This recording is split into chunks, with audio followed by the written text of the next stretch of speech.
Olá, meus irmãos e minhas irmãs. Meu nome é Ana Gabriela, eu sou de Blumenau. Eu frequento 3 casas espíritas como jovem, trabalhador e estudante, que é o Centro Espírita Fé, Amor e Caridade, o Encontro Fraterno e o Fé, Cristo e Caridade. Nesse momento inicial, antes de começarmos a palestra, vou iniciar com uma prece para a gente começar a se harmonizar. Deus, bom e amado Pai, Jesus querido Mestre, nossos guias e mentores espirituais, agradecidos estamos pela oportunidade de estar presenciando mais um ensinamento de Jesus, de estarmos presentes, reunidos de forma virtual, mas unidos em coração para algo tão grandioso quanto os ensinamentos de Jesus. Pedimos nesse momento que os nossos corações estejam abertos, estejam receptivos a tudo que ouviremos. E pedimos também a proteção dos nossos guias. Que assim seja.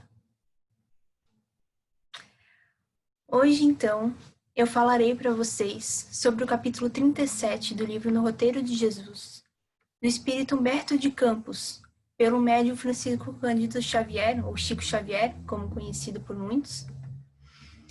Esse livro, No Roteiro de Jesus, ele contém diversas histórias de outras obras que foram organizadas em uma só por Gerson Simões Monteiro, que foi grande palestrante e divulgador da doutrina espírita. O capítulo 37 desse livro, que é o que eu vou falar hoje, por exemplo, se encontra originalmente no livro Contos desta e de Outra Vida, no capítulo 7. Esse livro, então, ele foi organizado em 4 partes. O primeiro é o tema ligado ao início da vida de Jesus na Terra. O segundo é Jesus agindo através dos seus ensinamentos, curas, exemplificações, entre outros temas. O terceiro momento são fatos vivenciados pelo Cristo no final da sua vida na Terra. E o quarto é Jesus agindo após a sua volta no plano espiritual. Esse capítulo, então, que eu vou falar hoje, o 37, ele se encontra na terceira parte do livro, que fala sobre o final da vida de Jesus na Terra. E a história, então, ela vai se passar 2 dias antes da detenção de Jesus.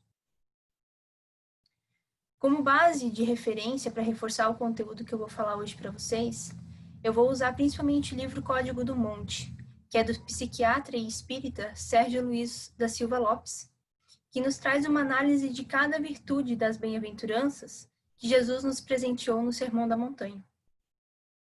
Eu decidi usar como base esse livro, o Código do Monte, porque eu farei um paralelo das virtudes com os ensinamentos que Jesus nos traz durante o capítulo.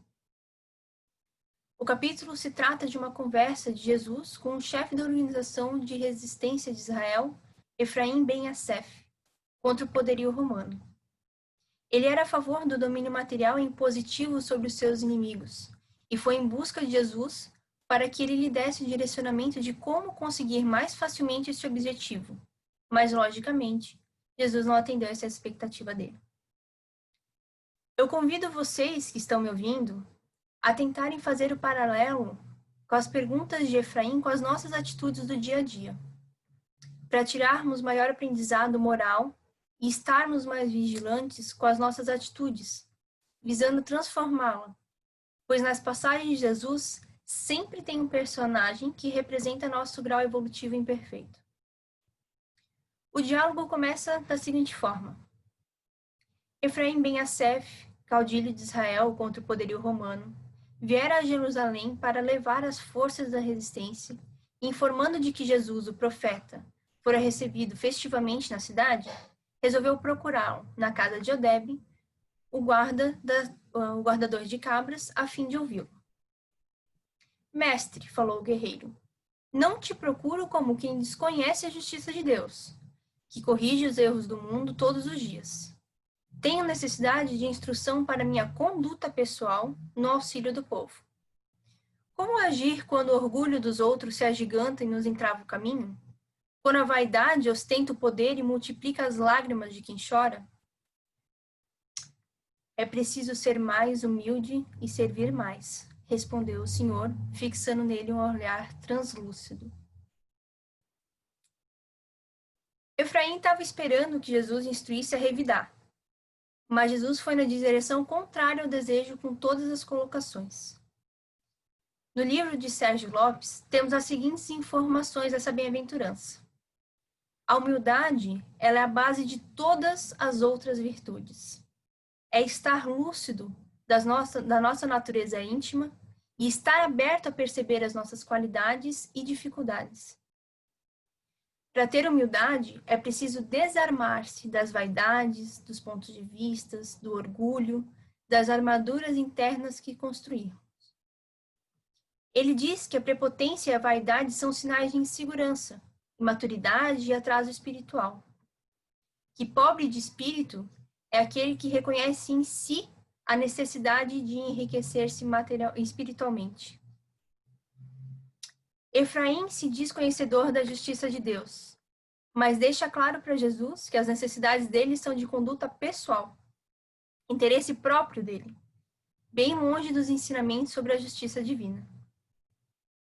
Mas, continua o Efraim, e quando a maldade se ergue, espreitando-nos a porta, que fazer quando os ímpios, o desumano, o cruel, nos caluniam a afeição dos verdugos, que é o carrasco, o algoz?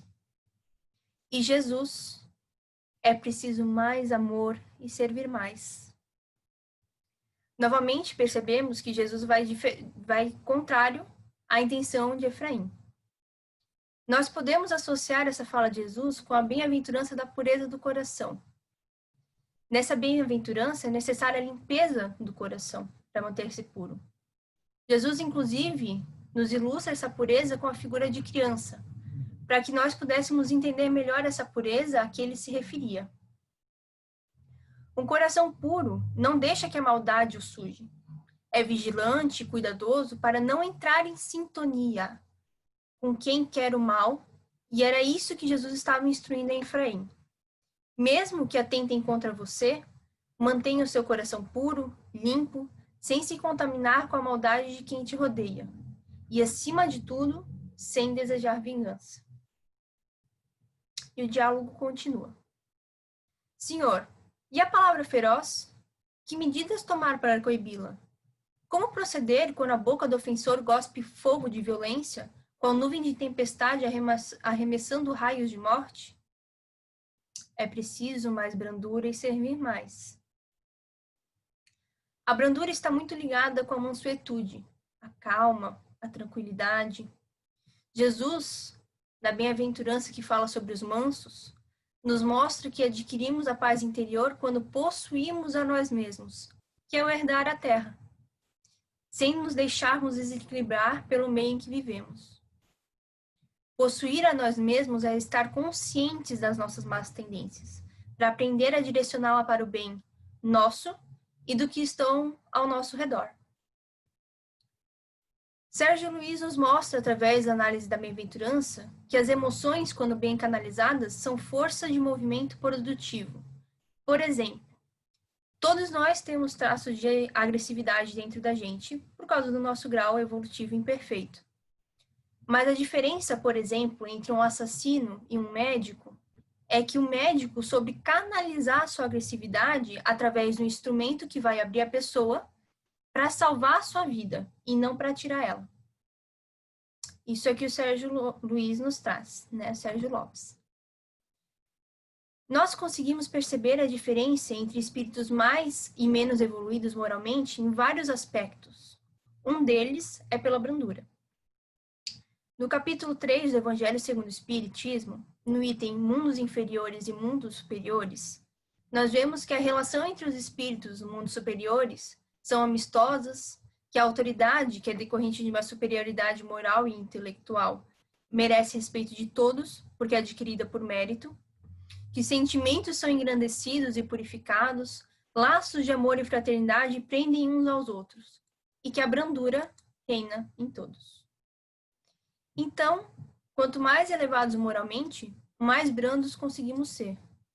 Quanto maior o nosso autoconhecimento, maior controle das nossas tendências e maior brandura desenvolvemos. Consequentemente, maior nosso gerenciamento de comportamento frente às adversidades.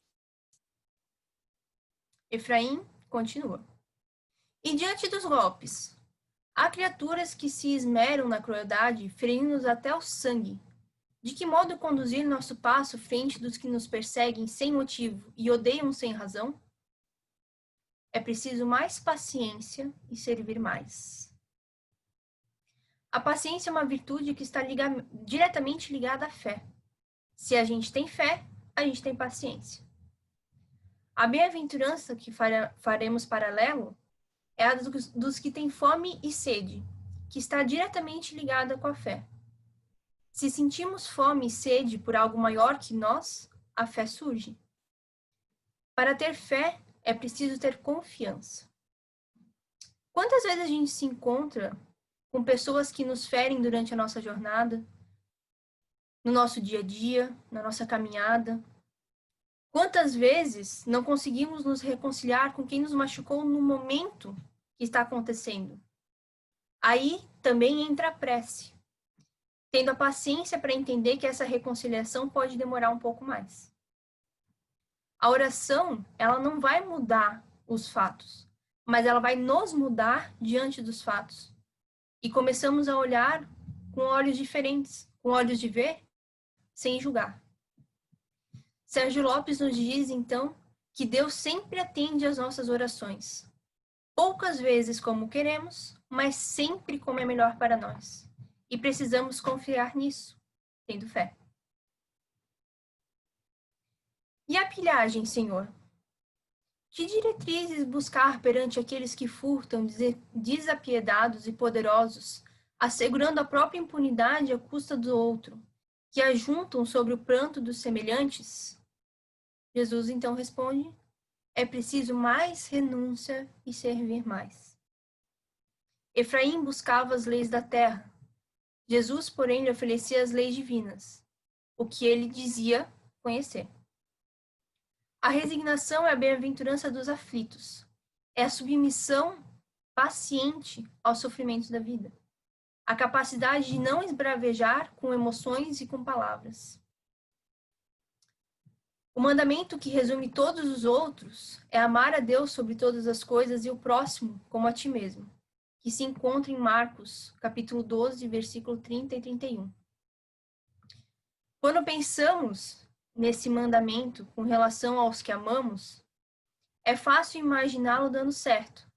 Mas quando se trata de alguém que atenta contra nós, contra um amigo, contra um conhecido ou contra a sociedade, agir com revolta diante da situação pode agravar o sofrimento e comprometer a evolução.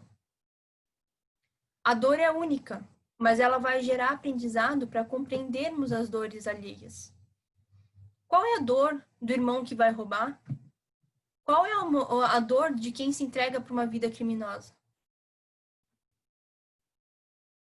Efraim ainda continua perguntando: e os assassinos? Que comportamento adotar junto daqueles que incendeiam campos e lares, exterminando mulheres e crianças? É preciso mais perdão e servir mais. Perdão, para mim, muitas vezes é uma virtude das mais difíceis. Ele está ligado com a bem-aventurança da misericórdia, pois a virtude dos misericordiosos é o perdão. Perdoar é, antes de tudo, superar o ressentimento.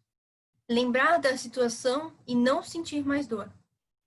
É um processo que vai acontecer mais no coração do que na mente, por ser mais sentimental do que racional. Perdoar é abrir mão da retaliação, da vingança. Esse é o primeiro passo. Um fator que ajuda na aquisição da virtude do perdão é compreendermos a realidade e a circunstância da outra pessoa. Jesus nos instrui a oferecer a outra face. Isso quer dizer uma outra dimensão de resposta. Não responder à agressão com outra agressão, por exemplo.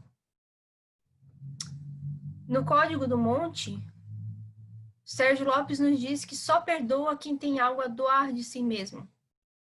E isso me faz lembrar de um vídeo que eu vi uma vez, de uma história, de um julgamento que estava acontecendo nos Estados Unidos, de um assassino que tinha matado uma pessoa, e ele estava totalmente revoltado de estar naquela situação, de cara fechada, angustiado. E a mãe da pessoa que foi assassinada foi convidada a falar, foi convidada a comentar algo para aquele assassino.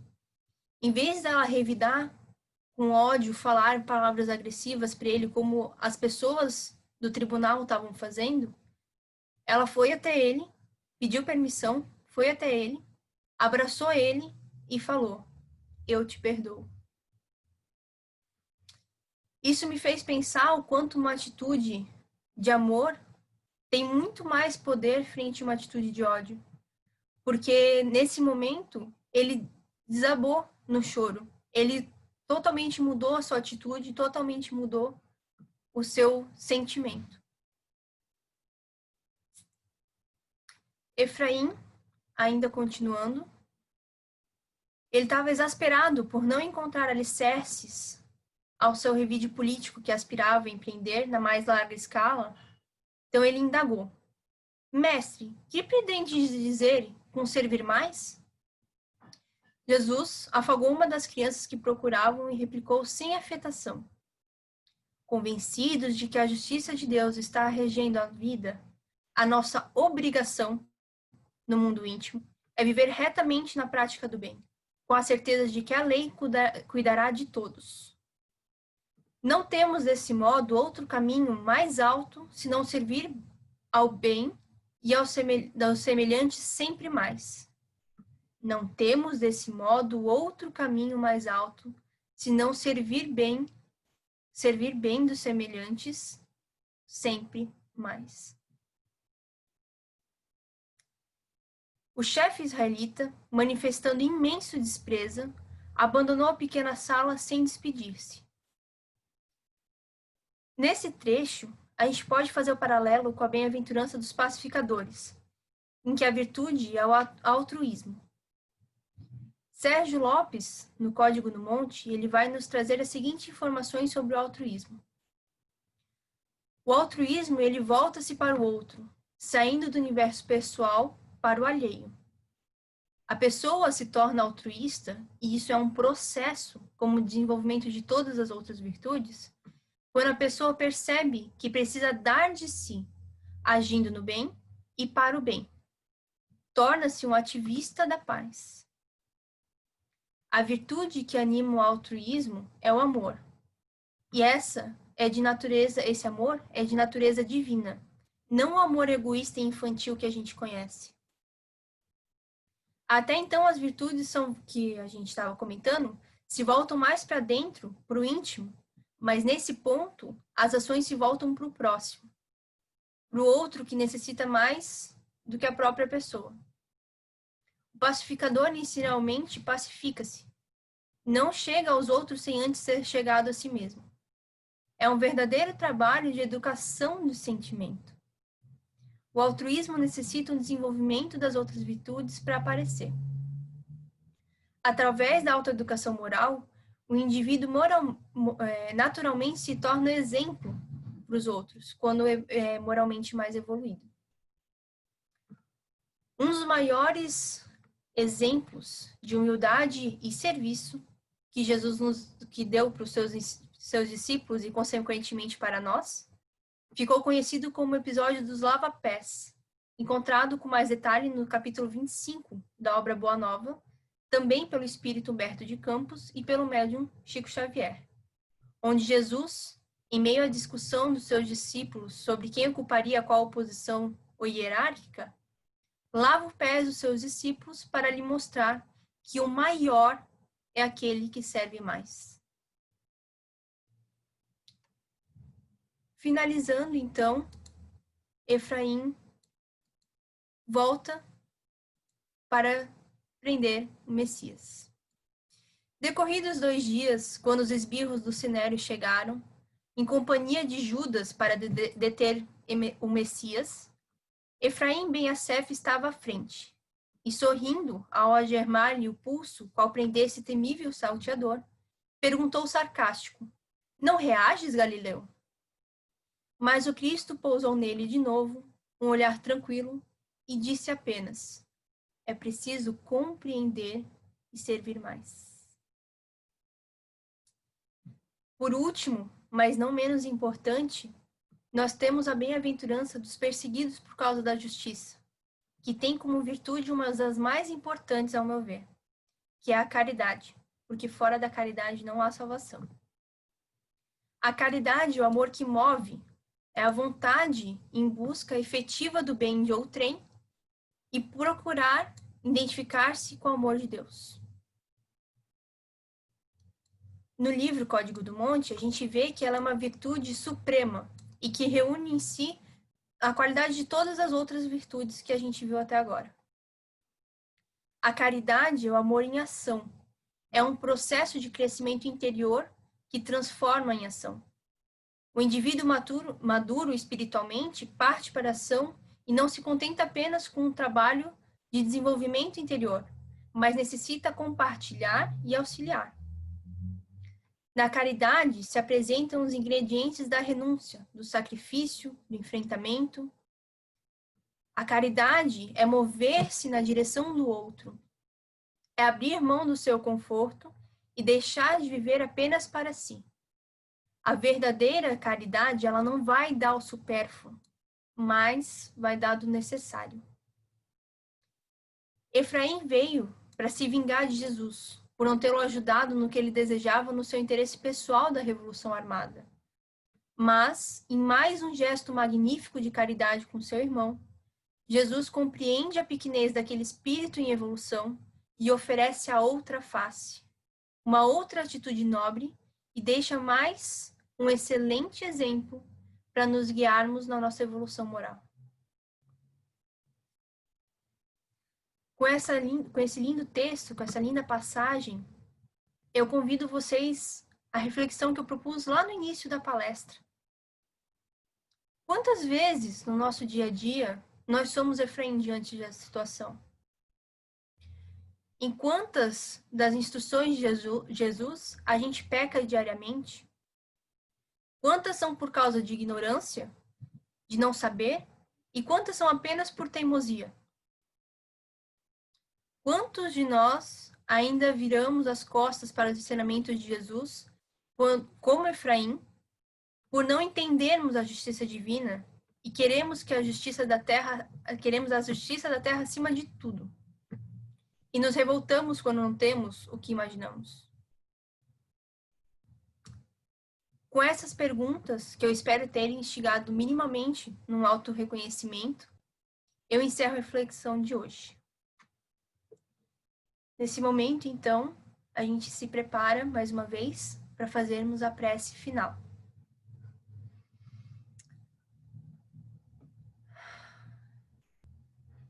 Com um pensamento elevado, diante dos ensinamentos de Jesus, através deste texto, do paralelo com as bem-aventuranças, harmonizados com a espiritualidade, agradecemos pela oportunidade de, mais uma vez, estarmos em contato com os ensinamentos deixados pelo Mestre, que nos ajudam na nossa caminhada moral.